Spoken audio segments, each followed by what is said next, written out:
Hello, welcome to Real Film Snobs. I'm Brian Michael. And I'm Angela Yeager. You saw a clip at the top of the show for our first movie this week, which is Silence. In the 17th century, two Christian missionaries traveled to Japan to locate their missing mentor. The missionaries are played by Adam Driver and Andrew Garfield, and the mentor is played by Liam Neeson. This is Martin Scorsese's 3-hour epic. And it's based on a very popular book from the 60s, and our friend Brian Knowles, one of his favorite books of all time, novel about historical novel based on true events, but this isn't a true story in itself, but based on true events when Christian missionaries originally were allowed into Japan under one regime, and then later a different regime came in and were not friendly to the Christians, wanted them out, wanted Buddhism to stay as the national religion, and started persecuting them and asking them to what is called apothesize or renounce their faith. And many didn't do it and were tortured or killed. So this is a conflict in a way between adhering to your beliefs and doing what is the right or the moral thing is really the crux of the film. I enjoyed this movie. I thought it's obviously very well made. They're just, this sort of... It's a craftsmanship that's there. Yes. It's an obvious thing to say with Scorsese. It's a little too long. Many people in the theater were fidgeting a lot, myself included. At 3 hours, it feels like he couldn't, he wanted to put everything and everything in the kitchen into the pot, and sometimes you need to leave a few things out. Well, they left in the car chases. That made me really happy, and I'm surprised you didn't mention those. Yeah, car chases in the 17th century. So no, I'm a huge Scorsese fan, of course, but this is, if you took some Dreyer and some Bergman, splash just a little bit of Herzog in there with some Scorsese. I mean, this is what you're getting. And if you don't know who any of those are, you need to look at those on IMDb and watch those films. And if you do, then you know what I'm talking about. I thoroughly enjoyed this film. I loved the first half of it because I thought it was fascinating. This was not something I was familiar with or knew much about in terms of Japan's history. So I absolutely loved that. The second half, it is a bit of a longer film, and so either it's my tiredness or somewhat a little bit of a waning interest just by a hair bit, because it just seems like that last hour goes a little bit longer. Especially when... I don't think it was your tiredness. I was fully awake when I saw it. Well, you're just sitting for a long time. I have a short attention span. I know, so but for example, The Handmaiden was almost 3 hours, and when it ended, I was like, oh, already? Yeah. It's done? When you're really involved in a movie, but I was very much so involved. Fly by. This one went by pretty quick. Same thing with The Hateful Eight. And The Hateful Eight I didn't love. I liked that one, but it still went by pretty quick for me. This one did too, and I really got to hand it to Andrew Garfield. I really like his acting. I thought he was a great Spider-Man. I am going to mention the superhero movies, but I like him as an actor. I really like his performance. He's very emoting. He gets the tears going. I don't know if he's a great actor, though. I think convinced. so, and I don't know. think it's interesting his choice of picking him, because there are times when him and Christ or his depiction of Christ get a little crossed, and so he certainly has the look there, and I thought that was very interesting. Liam Neeson is barely in the movie, which is unfortunate, and if it was him looking for the other guys, then that would be a different movie, and he would have found them and taken 4. But it's a beautiful looking film. I think it's a really well-paced film. I did not write the actor's name down, but the gentleman who plays the protagonist, or excuse me, the antagonist, I wouldn't say he was the villain, but the one who was in charge of all of the persecutions, is fantastic. Oh, and this okay, is a that's guy interesting that you liked that actor. I really liked him, and you didn't think that Scorsese was doing the villain had an affected voice. Sure, sort of almost like a lisp. He was a bit, you may say that he's a slightly effeminate. Yes, and Scorsese has used that before with villains, and I'm starting to get tired of it. I thought that he was certainly, he pulled your attention in. He was very scary. He was very chilling. I thought all of his mannerisms just pulled me in, and whenever he came on screen and someone would say something, and you could see him just smile in his eyes because they were going right where he wanted to do. You obviously liked this a lot more than I did. I thought he was good, but I think I was really bothered by the lisp and the effeminate thing. I think that was unnecessary. I don't know if that was an acting. I'm assuming that was a directorial choice, and Scorsese's used that a lot in movies with Well, the he's not so much of an actor. That guy's actually an avant-garde filmmaker. I haven't seen his other acting, so I haven't seen anything. I have with no him, so idea if he usually does that or not. That doesn't bother me. The actors, Garfield emotes a lot, and he's good at that. Adam Driver, I thought, was horribly miscast as the other priest. I really enjoyed him this time. I thought he just looked weird. I kept hot thinking, or cold. I just kept thinking, what is he doing in this movie? He doesn't work in the period piece, in my opinion, of that. Oh, I thought and he so. just seemed out of place. I just kept expecting him to walk on the set of Girls and some hipster thing to happen in New York. I really liked him I have in a hard this. time believing him No, as they a pulled priest. me in. I really enjoyed didn't believe him as this man of faith. He just doesn't seem. Adam Driver just doesn't strike me that way. I thought he was very miscast. So, I mean, I enjoyed it. It was a beautiful looking movie. The historical part was, very interesting, and I really think the moral center of it and the profound questions that Scorsese wanted to ask here are really, it's just for a movie that took this long to develop, I wish he had made some different choices, like I mentioned, some of the actors I didn't care for. I think Garfield was fine. Well, they had changed over a period of time. I'm sure. Obviously, Daniel Day-Lewis was Adam Driver was barely born born probably when he first started, yeah. But developing this. I gave it 3.5 stars with great affection. I really enjoyed it. I'm giving it 3 stars, so, yeah. Okay. I'll definitely watch it again. I might not. I don't think so. Not another 3 hours. I'd rather watch The Handmaiden again if I'm going to spend 3 hours on a movie. Okay, so we'll move on to our next movie, which is Elle, and we have a clip. Take a look. Okay, you saw a clip for Elle, in which a powerful businesswoman, played by Oscar-nominated Isabelle Huppert, is attacked in her home and then begins a cat-and-mouse game with her attacker. This film is directed by Paul Verhoeven, who is the once notorious director back when he was making movies in America, who did movies such as Basic Instinct and Showgirls. So quite a resume RoboCop and RoboCop and others. Total Recall. But he's gone back to Europe, where he's originally from, and kind of reimagined himself as sort of a foreign art director. So who would have guessed the guy that did RoboCop would now be doing he started that Oscar-nominated. I know, he's just come full circle. Yeah. I think partially he really. His films have a lot of sex and nudity. I'll just put it out there. And American films are not so accepting of that, and European films are. I mean, it's a stereotype, but it's totally true. It just is. And this film in particular, I know you didn't get to see it. No, I have not got to see it. It kind of came and went here in Salem, although it's coming back for now that it's nominated for an Oscar. And Isabelle Huppert is one of the favorites to win, possibly. It's sort of, possibly her or Natalie Portman, I think. They're 2 of the favorites. But I wasn't sure what to make of this going in. It's a French film. And so the opening shot alone is, you will get an idea right away if you're going to hate or love this movie, because the opening shot is an attack in the middle of while it's happening. So it's a very explicit movie. So if you are at all squeamish about sexual violence, I would not recommend seeing this movie. I thought it was really interesting. It kept my interest for the whole time. I saw it with a group of us here in Salem, and there was very mixed opinions of this movie. Some people I just think couldn't stomach. You watched it with the group. There was a group of girlfriends. They all went out for Cosmos before. Well, it just turned out they watched a rape movie. Jason organized a group, but we're always trying to support our local art house theater, and wanted to go see it, and knew it was probably going to get nominated for an Oscar, so we all went out to see it. And there was one, the IndieWire review called this a lighthearted rape revenge movie, and that is a weird way to describe it, and it is extremely accurate. It is strangely lighthearted at the time, where you either think, I'm either on the wrong side of this or the filmmaker is. I know that a lot of the critics, because this is on a ton of critics' lists, really loved the way the movie's playing with the power dynamics of her character, because at the beginning she's of course victimized and then turns the tables on him. But there's also a point at which you kind of wonder if he's just using the fact that she's this very icy, powerful woman to get away with an extreme amount of misogyny, because there were some scenes in this film that really bothered me. And not because of the fact it's depicting rape, but because of where she goes with it. And I don't want to give too much away because it is a very twisty movie with lots of twists and turns. Was it like Girl with the Dragon Tattoo territory? Or No, is this more like Farrah that's Fawcett more of in an actual. Extremities? No, Girl with the Dragon Tattoo is actually revenge. So this is a little different, and that's why I think it's very uncomfortable. Where I don't know, I can't really. It's really hard to get into without giving too much away. I'll tell you more about it after the show.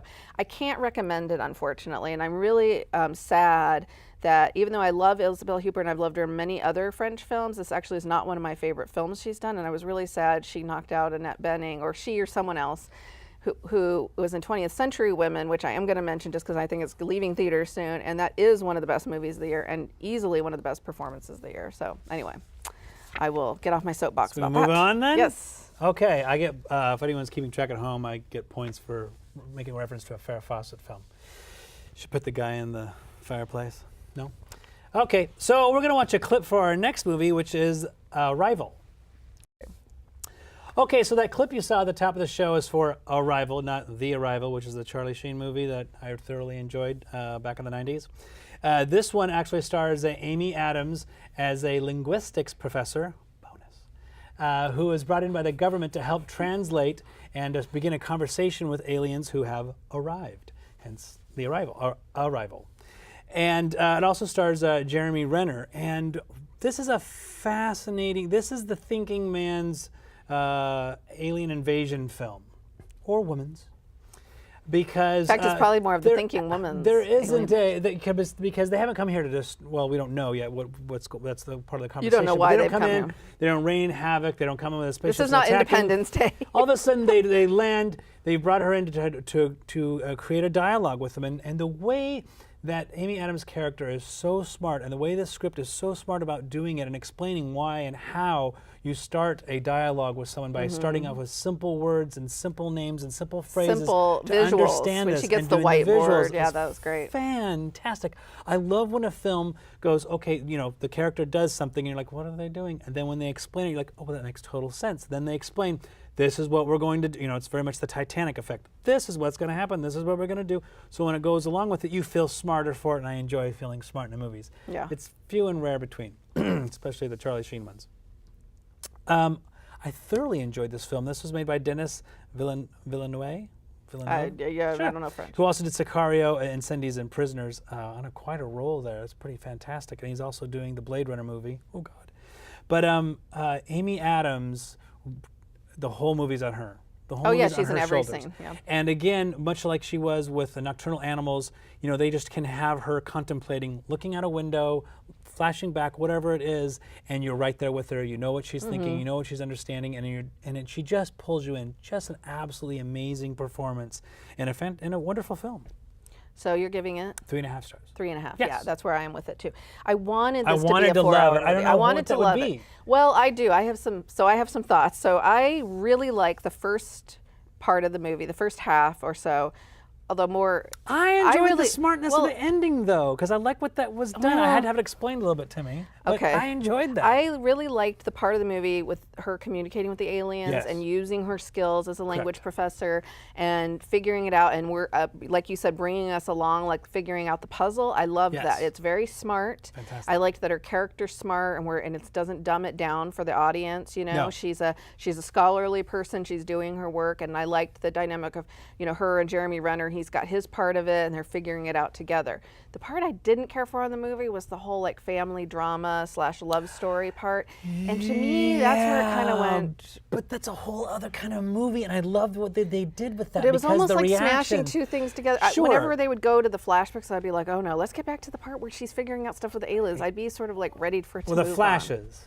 I mean, that's what's interesting about it. But Well, not I flashbacks, really they're flashes. enjoyed that, because when you talk about what we're receiving, I don't want to give too much from what we're receiving from the alien, it was a form of intelligence, and how to use that was, gosh, it's really hard not to explain that, to give away the movie, but to how to use that and what it was used for, Yeah, and what but was don't you given to think- her I found some- was an interesting choice. I found some flaws with it, and whenever I start poking holes in a movie, because at the end I was like, wait, now if that was that, then everyone would be able to do this, and then there's a problem with that, and then I know that I Sure. haven't fully bought into some of the concepts. And that's, yeah, I could see where you get with that, because that is, when I had to sit there and with some people go, wait a minute, what now?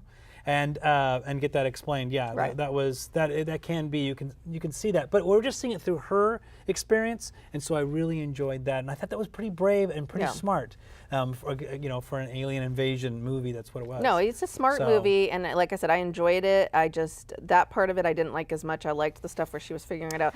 I was a little disappointed that the director is doing Blade Runner with Ryan Gosling, mainly Well, they should never make a because, sequel to that. Ugh. well, Just it's don't. also just, he's a director. You mentioned Enemy, Prisoner, Sicario, and Incendies. This one, he's one of the rare Hollywood directors who's making kind of bigger, Hollywood-ish movies that aren't remakes, sequels, comic book movies based on a famous novel everyone's heard of. He's doing more original material, smart thrillers and mysteries and dramas, and I don't know. It's just nice to see a director who had that kind of, and then all of a sudden now, of course, he got sucked into doing a we're talking about remake box sequel office. thing. It's nice to see this movie was doing really well, It's and doing I like really the word well. of mouth has continued And it on got with it and a ton of surprise nominations, but none for Amy Adams. Which when you is talk about a shame. Prisoners, though, when you talk about the decisions that people were making in that movie, the decisions that she was making that are implied could have been a whole other movie, and that would have been a fascinating film as well. And I like that they just the movie is so good they're like, we'll throw this in. Yeah. I didn't mind that. Okay. Okay, so our next movie is a little tiny movie that some people, those who have seen it, are big time fans, and we'll see if we are, is Sing Street. And this is based in Ireland, where a young high school boy puts together a band, mostly because he wants to impress a girl. He approaches her and says, "Hey, we want to be in a music video?" And she says yes. And he turns to his friend and goes, "We got to put together a band." That's it. It's I love the trailer, I love the premise, and I thought that was absolutely sweet and wonderful. So what I really enjoyed about this film is that he has an older brother who's kind of his guide through music, and this is set during the early 80s. So when he's talking about Duran Duran, and he's like, well, this is why they're good, da-da-da-da, and the boy can regurgitate these things to his friends and make them sound very smart, but when they create the music, dang it, if it wasn't a Duran Duran, it felt like a Duran Duran song. Oh, I even had all the production values of it, strangely, despite being recorded in a bedroom with one recorder. Well, we'll talk about that. Overdubs and everything. So every time they do a movie, they do a song inspired by this act, it is just like that act, which I really enjoyed. Now when they make the music videos, of course this is a movie, and so things get kind of, they turn out beautifully. But the one where he imagines it in his head and sees the music video, how it would play out in his head, and then it cuts back to the reality. The school gymnasium, fantastic. Absolutely wonderful. I really enjoyed this movie. I did like it. It was hard not to be charmed. I actually just turned it on at Netflix and was just like, I'll listen to it and just kind of see what this is about. And I found myself just sitting down. And then when we decided to do it for the show, I was like, I got to watch it again. And it's such a charming little movie. I mean, it's a good movie. I like it. So you're giving it 3 stars. Oh, okay. Yeah. Yeah, I can't. John Carney directed Once, another movie you liked that I did not like at all. Wonderful. And I disliked this one almost as much as I disliked Once. So it's a coming-of-age story. Which I thought you would totally dig. I don't love every single. And I feel her like husband's a everyone who musician, thought if you this don't remember, movie we was. watched the show at home.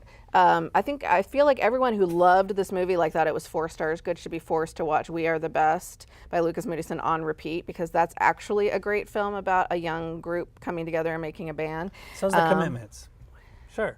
But that's the way to do it right, and this is the way to do it very Hollywoodized. I'm actually surprised it wasn't a very. Cute. It's very cute. The songs are not very good. I didn't like any of the music. I did like the songs. I didn't like the characters, except for the brother. on. The brother's the reason Brother's I give it 2 awesome. stars. The brother is the best thing in the movie by far. He is funny and wry and kind of sad, and he brings some melancholy and weight to what otherwise is a puff piece of a movie. The brother, and I love the mentorship, how he is showing him the albums, which reminded me of Zooey Deschanel's character in Almost Famous, where she's like, here, listen to this, it will change your life. I wanted more moments like that. There's just so many better coming of age story. It's a genre though where there's a lot of great films, and this is not one of them. What is in place of your heart? It's not a hard thing. It's just a taste thing. It's not a good It is, movie. so The main it's a kids are very wonderful movie. interesting. It's sort of misogynistic. The Truly. girl is just a model who's in the Vans video. She has no character, no personality. There's nothing interesting Have you seen a about Duran her. Duran video? That's kind of what they were. It's fine. But then watch a Duran Duran music video. This is a movie. You should have characters that have, some basis to their I couldn't help but characters. enjoy it. Even the ending, which was so far-fetched, I didn't mind. I like my characters to have some weight to them, to have something It's a going sweet on with their film. personality. It's wonderful. Try try writing a real movie, John Carney, not just a music video. Maybe he should just make music videos. He certainly can't write women because the female characters were totally unrealistic. The mom was just horrible, and the girlfriend was just there to be good looking and nothing else. So anyway, we'll move on. So our next movie, quite a change of pace here, is O.J. Made in America.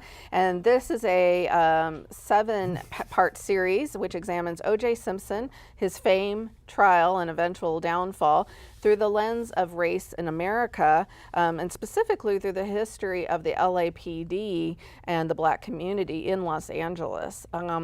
This is, actually aired on ESPN, but the reason it makes the Real Film Snobs cut, besides the fact it appeared on just about every critics list, a lot of them, top 10 list, is it did get theatrical release not here in Salem. Sundance. And at Sundance and maybe a few limited screenings in order to qualify for the Oscars, which it did. It's nominated for Best Documentary, and deservingly so. This is a fascinating movie, and I am glad. I was worried. As you know, I'm not a sports fan, and I was really worried going in. If this is like 7 hours of football, I don't know if I can do this. Oh, that would have been awesome. Yeah, that's a different movie. But this is, a history. This is a movie that really takes the whole OJ case as a celebrity thing, which, those who were around in that period remember, and really kind of broadens that scope to show what it means in terms of looking at the issues of race and why it played out the way it did, and why he got away with what he did in a way because of his celebrity and fame. It's a really fascinating movie. Yeah, I remember in grade school, they stopped a class so we could watch the chase down the. No, I remember it being at work, and then I remember when the verdict came down. I was at work. I work an awful lot, by the way. This is an amazing film because I do love how they show O.J. Simpson when he pretty much he started his career in college, and then they show how race relations in America is going there. Then they show what a big star he was in the 70s, and they show the other black sports stars that what they were doing with their celebrity and what they were saying about injustices, and he was like, it just became a running thing where he's like, no, I'm O.J. Right. He wasn't black, he wasn't white, he was O.J. O.J. Yeah. And he even at one point in time they said, well, how are you going to do this? He was like, I'm O.J. He's post-racial. It was, that's what he thought, until he wasn't. Well, and we knew that, he had a big ego. Gosh, when they show this, the actual photos from the crime scene, that was just horrific. There's so much to go over in this film. It is 7 hours. It's absolutely fantastic. I can highly recommend it. It's an amazing, just a big breath of work of just to be able to do all of these things, but to be able to show. Just to have it coincide going back and forth to me was a real masterstroke, because I thought for sure, I was like, well, we're going to sit here and watch OJ. It's really hard to sit and watch. Right, right. No. Even when I watched The Naked Gun, I was like, ugh, when he comes on the screen, you just kind of, oh gosh. It's actually not that much of him. They get into his earlier life and things like that, but there's a lot of those, depictions of what was going on in LA before this case. And, of course, there's the more famous ones we know about, of course. But sure. I wish they would have gotten a little bit more into the relationship, the battery with Nicole, and the history or what that would be like in terms of when there's an abusive relationship, and kind of explain a little bit more of that. When we know what happens, but kind of explain the dynamic in terms of what we said, because we talked about it, we had our theories on it, but they never really kind of talked. They don't get into that. Yeah. Well, they're very much more interested, I think, less in the spousal abuse issue, which you can almost have a whole other movie just on that, and more interested in the lens, of course, of race and power dynamics and fame, and so that's really what he's looking at. So, but it was interesting that they documented all these cases that I wasn't aware of that had happened in LA, before OJ. The really horrific one is the young teenage girl who went into the convenience store and was shot in the back of the head by the shopkeeper, and the shopkeeper just. And there was video footage of it, and just got off scot-free. And these are the kinds of things happening in LA with the police department on a regular basis leading up to the OJ thing. And it kind of helps to explain the mindset of the jury at the time. So really fascinating documentary. And you see a lot more of the court. People who watched a lot of the court, obviously a lot of people watch that. There's a lot of different things with Marsha Clark talking about what happened and why they did this. Right, and they have a lot of the people who now because we always thought she was a fool, and now it was interesting to sit there and talk about. She really seems quite smart when she's interviewed, present day. So so we can wrap up now. And And wow, a good episode. We had some really great films. Silence, you give 3.5. I, also can recommend it, but not 4 stars. Elle, unfortunately, I cannot recommend. Arrival, we both recommend. And Sing Street, we split on. Brian can recommend. I cannot. You can check us out as always on our website at realfilmsnobs.com or follow us on Facebook. You can also listen to us on KMUZ Radio. And as always, we'd like to thank our wonderful, hardworking crew and our amazing sponsors for supporting the show.